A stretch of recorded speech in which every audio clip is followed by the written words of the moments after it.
రవి గారు, తెలంగాణ ముఖ్యమంత్రి రేవంత్ రెడ్డి గారు మొన్న ఒక వ్యాఖ్య చేశారు. నేను రాయలసీమ ఎత్తిపోతల పథకాన్ని ఏపీ ముఖ్యమంత్రితో చెప్పి ఆపించాను, నా మాట మీదే అది ఆగింది, నేను ఇవన్నీ చెప్పుకోవట్లేదు అది ఇదని ఆయన చాలా ధాటిగా మాట్లాడారు. దానికి సంబంధించి ఎలాంటి కౌంటర్ కూడా రాలేదు ఏపీ నుంచి.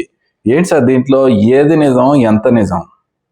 కౌంటర్ రాలేదు అంటే ఏదో రకరకాలుగా మాట్లాడుతున్నారు ఈయన కూడా, కానీ రాలేదు. నదీ జలాల మీద ముఖ్యంగా ఆంధ్రప్రదేశ్కు లోపడిపోయారు చంద్రబాబు నాయుడు శిష్యుడు కాబట్టి రేవంత్ రెడ్డి ఇదంతా చేశారు అని బీఆర్ఎస్ చాలా తీవ్ర స్థాయిలో ధ్వజం ఎత్తుతున్నప్పుడు మాజీ ముఖ్యమంత్రి కేసీఆర్ చాలా కాలం తర్వాత తెలంగాణ భవన్కి వచ్చి ఈ అంశం మీద నిప్పు రగిలిస్తాను, శాసనసభకు వస్తాను ఈ పద్ధతిలో మాట్లాడారు. తీరా ఆయన ఒకరోజు 7 నిమిషాలు వచ్చారు, తర్వాత శాసనసభకు రాలేదు. హరీష్ రావే అప్పటి ఇరిగేషన్ మంత్రి, ఆయనే మాట్లాడారు. బట్ ఏదైనా కానీ చంద్రబాబుతో ఉన్న అనుబంధం వల్ల రేవంత్ రెడ్డి తెలంగాణ నదీ జలాల ప్రయోజనాలకు భంగం కలిగించారు, లోపడ్డారు అన్నది వీళ్ళు చేసిన ఆరోపణ.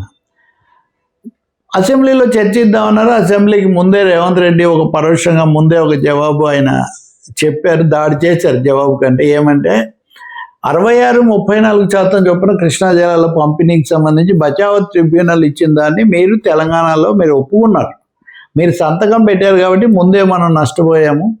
నేనైతే అలా కాదు, నేను గట్టిగా నిలబడ్డాను. నేను ముఖ్యమంత్రి అయిన తర్వాత 2 రాష్ట్రాల మధ్యలో చర్చలు జరపాలి అని అన్నప్పుడు మీరు రాయలసీమ ఎత్తిపోతల పథకం ఆపితేనే నేను చర్చలకు వస్తాను అని నేను చంద్రబాబు నాయుడుకు షరతు పెట్టాను. ఒప్పించి ఆయన ఒప్పుకున్నాకే నేను చర్చలకు వెళ్ళాను అని రేవంత్ రెడ్డి అన్నారు శాసనసభలో. ఆయన అనకముందే వైసీపీ వాళ్ళు చూసారా, ఆయన ఒత్తిడికి గురై చంద్రబాబు నాయుడు దాన్ని ఆపేశారని వాళ్ళు దానికి మళ్ళీ రంగంలోకి వచ్చారు. ఇతర పార్టీలు కూడా ఏం జరిగిందో మాకు చెప్పాలన్నారు. మరి సహజంగా ఒక రాష్ట్ర ముఖ్యమంత్రి చెప్తే ఇంకో రాష్ట్ర ముఖ్యమంత్రి ఆ ఒత్తిడికి గురై తల వంచారని ఆయన శాసనసభలో చెప్తున్నప్పుడు దాన్ని ఖండించాలి, ఆమోదించాలి కదా. ఆంధ్రప్రదేశ్ ప్రభుత్వం మటుకు అంటే నీటిపారుదల మంత్రి నిమ్మల రామనాయుడు మొదట ఆ వివరాల్లోకి పోకుండా వాళ్ళేదో తెలంగాణ రాజకీయాల్లో ఒకరినొకరు అనుకోవటం కోసం చెప్తే మాకేం సంబంధం, మేమైతే ఎవరి ఒత్తిడి లోపడలేదు. అయితే అసలు ఈ రాయలసీమ ఎత్తిపోతల పథకం RILF అన్నదే లిఫ్ట్ ఇరిగేషన్ స్కీమే చాలా లోపభూయిష్టమైంది. జగన్మోహన్ రెడ్డి ఊరికే ఏం లేదని ఏదో చేస్తున్నానంటూ తతంగం చేశాడు, అది ఆగిపోయింది. అది ఆపింది NGT, నేషనల్ గ్రీన్ ట్రిబ్యునల్. అనుమతి లేకుండా చేశారు కాబట్టి NGT ఆపింది. మేము అధికారంలోకి వచ్చాక 2024లో కూడా దాన్ని మేము ఆపుతున్నట్టు మరొకసారి ఉత్తర్వు వచ్చింది. ఈ ఆపుదల స్టే ఎత్తివేయించడానికి జగన్ ఏమీ ప్రయత్నించలేదు అని ఆయన చెప్పారు. ఇక్కడ ఒక తమాషా వచ్చింది, అంటే జగన్ ఆపలేదు, NGT వాళ్ళు స్టే ఇచ్చినందువల్ల ఆగిపోయింది. ఓకే, మీరు ఎందుకైతే ఆయన ఎత్తివేయించలేదు, కానీ మీరు అధికారంలోకి వచ్చాక కూడా నోటీస్ వచ్చింది అంటున్నారు కదా, మరి మీరు చేయలేదు, ఇప్పటికి కూడా చేయలేదు కదా. అంటే మీరు రాయలసీమ ఎత్తిపోతల పథకం మంచిది కాదని మీరు భావిస్తున్నారా? మీరు భావిస్తే కనుక అప్పుడు అది ఆపేస్తే కూడా మంచిదే కదా. సో లాజిక్ రకరకాల వైపు వెళ్తుంది. వీళ్ళు బనకచెర్ల అనేది తీసుకున్నారు. Banakacherla is a game changer అన్నారు చంద్రబాబు నాయుడు. కానీ బనకచెర్లకు నీళ్లు తీసుకోకూడదు అనుమతి లేకుండా అని రేవంత్ రెడ్డి ప్రభుత్వం అభ్యంతరం పెట్టడంతో బనకచెర్ల కాదు అది నల్లమల సాగర్ అని మళ్ళీ పేరు మార్చి దాదాపు అటువంటిదే ప్రతిపాదించారు. ముఖ్యంగా గమనించాల్సింది ఏమంటే ఇవన్నీ కాగితం మీద మాట్లాడడం, ఏదో హడావుడి చేయడం తప్ప వీటికి పూర్తి అనుమతులు కానీ కావలసిన నిధులు కానీ ఎంత మాత్రం లేవు. కాబట్టి ఈ పరిస్థితుల్లో ఇటు బీఆర్ఎస్ వాళ్ళు కూడా కాళేశ్వరం దగ్గర మొదలుపెట్టి అది వదిలిపెట్టి పాలమూరు రంగారెడ్డికి వాళ్ళు వచ్చారు. పాలమూరు రంగారెడ్డిని రేవంత్ రెడ్డి నిర్లక్ష్యం చేశాడని, జూరాల దగ్గర నీళ్లు తీసుకోకుండా తర్వాత నీళ్లు తీసుకోవడానికి కాళేశ్వరం మీద 1,00,000 కోట్లు పెట్టడానికి మీరెందుకు చేశారని రేవంత్ అన్నాడు. ఈ నదీ జలాల చర్చ ఎక్కడో దారి తప్పిపోయింది.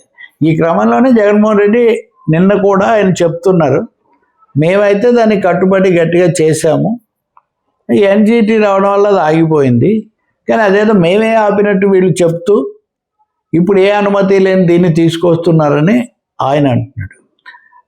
చంద్రబాబు నాయుడు మాట్లాడలేదు దీని మీద. ఆయన ఆలస్యంగా తెలుగు మహాసభలో మాట్లాడుతూ గోదావరిలో కావాల్సిన నీళ్లు ఉంటాయి కాబట్టి కాళేశ్వరం కట్టుకున్నా నేనేమో అభ్యంతరం పెట్టలేదు, ఇక ముందు కూడా పెట్టను. రెండు రాష్ట్రాలకు ఈ గోదావరి జలాలు వాడుకోవాలన్నదే నా విధానం.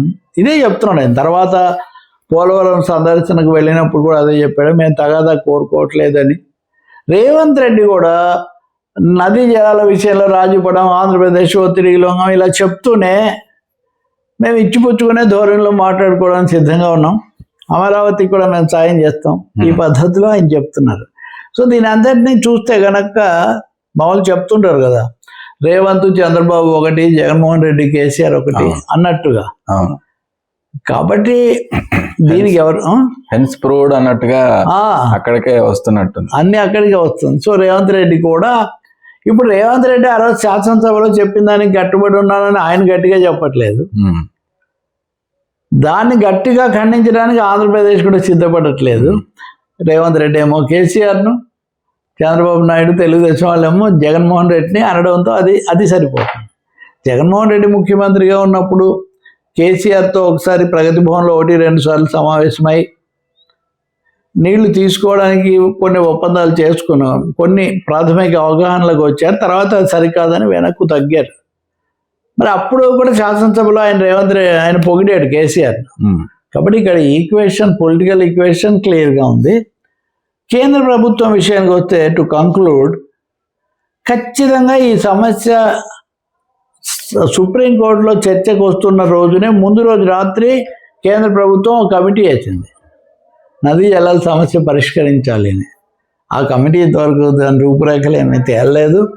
ఈ 11-12 ఏళ్లలో రెండు రాష్ట్రాల మధ్య ఒక అవగాహన తెచ్చుకొని వచ్చి ప్రాజెక్టులు ముందుకు తీసుకోవడానికి కేంద్రం అనుమతులు ఇవ్వలేదు, ఆర్థిక సహాయం అంతకన్నా ఇవ్వలేదు. కాబట్టి ఏం చర్చ చేసినా అది అరకొర పనుల కోసం చేసే ఒక చర్చ తప్ప అవేమో ముగిసేటంత నిధులు లేవు, విధానాలు కూడా అలా లేవు.